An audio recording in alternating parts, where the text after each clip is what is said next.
أعوذ بالله من الشيطان الرجيم.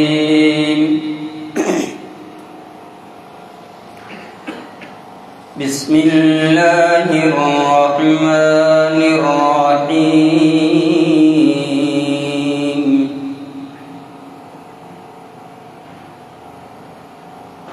وإذ قال إبراهيم رب اجعل هذا البلد آمنا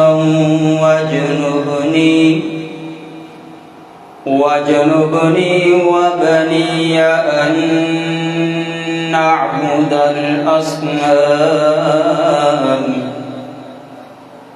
رب إنهن أضللن كثيرا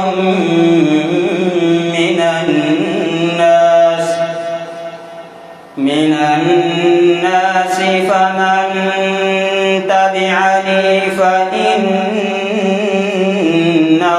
مني ومن عصاني فإنك غفور رحيم. ربنا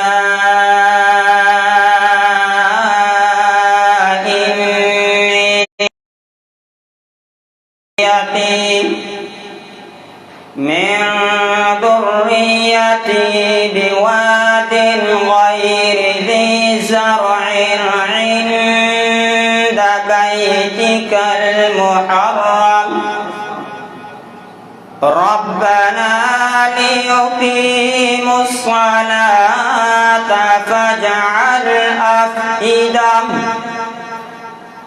أفئدة من الناس تهوي إليهم وارزقهم من الثمرات لعلهم يشكرون. ربنا إنك تعلم ما نخفي وما نعلن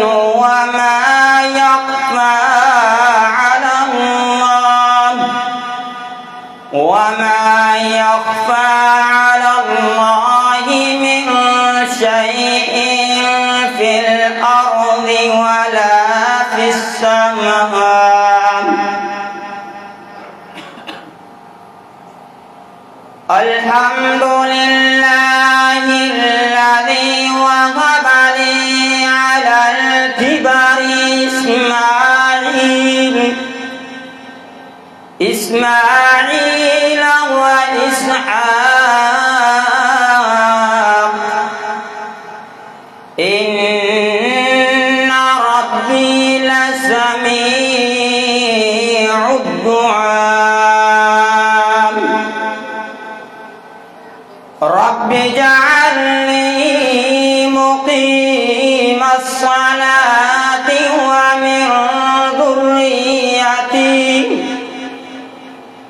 ومن ذريتي وبالوالدين ربنا اغفر لي ولوالدي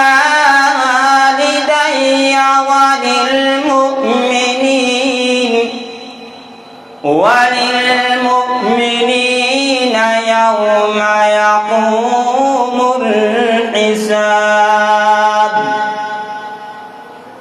بسم الله الرحمن الرحيم.